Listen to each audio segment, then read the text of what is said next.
ұбт-ға бір ай ғана уақыт қалды, бірақ сенің балың әлі 50 мен 60-тың арасында жүрме. Вроде қайта-қайта барлығын зубрить етіп оқып жатырсың, но никак прогресс жасай алмай жатырсың ба? Уайымдамашы, сен жалқау да, тупой да емессің. Сен жай ғана дұрыс емес оқып жатырсың. Сол үшін дәл осы видеоның соңына дейін қара, мен саған прогресс көрсетуге көмектесетін нақты 4 тәсілмен бөлісетін боламын. Бірінші және ең басты ереже бізде Парето принципі. Барлық кітапты басынан аяғына дейін оқып шығуды тоқтат. Оның орнына Парето, яғни 80-20 методикасын меңгеріп үйрен.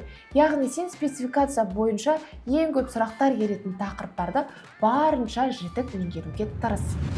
Мысалы, ол математикада теңдеулер мен геометриядағы стереометрия тақырыбы, ал информатикадан алгоритмдер болуы мүмкін. Ал физикаға келсек, ол механика, жылу физикасы және электр және магнетизм тақырыптарын меңгерсең, сен 80% пайдаға толыққанды кенелетін боласың. Ол жайлы мен біздің алдыңғы видеоларда айтқан болатынмын.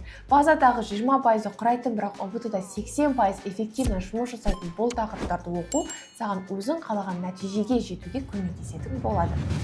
Екінші, бізде тестті жай ғана шешуді қой. Тесттен кейінгі талдау оны шешуге қарағанда 5 есе маңыздырақ. Әрбір қате жіберген есебіне қате дәптерін арна. Себебі егер сен бүгін жіберген қатеңді түсінбесең, ертең ол саған ұбт-да қайтадан келіп балыңды ұрлайтын болады. Қатеңді жақсы көр, себебі ол сенің өсу нүктең. Тем более сенде наурыз және қаңтар ұбт-дан кейін қай тақырыптан қанша балл жоғалтқанды көрсететін статистика шығатын болады. Дәл сол статистиканы жүйелеп, ал кейін жұмыстанғаның дұрыс болады.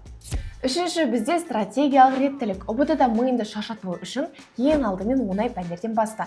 Ең дұрысы алдымен Қазақстан тарихын, кейін оқу сауаттылық, математикалық сауаттылық, ал одан кейін ғана өзінің бейіндік пәндерінде орында. Қиын сұрақтарға 2 минуттан артық уақытыңды құртпа. Жай ғана өз парағына белгілеп кетсе, одан кейін қайта орал. Сен басқа сұрақтарды белгілеп жатқан кезде миың оны өзі-ақ шешіп қоятын болады. ұбт алдында көбірек практика жаса, чтобы сен тестке келген кезде миың автоматты түрде сұрақтарды шешіп бастау қажет. Төртіншіден, көзбен жай ғана оқуды тоқтат. Оның орнына оқыған тақырыбында кітапты жауып қойда, бос қағазға немесе досына түсіндір.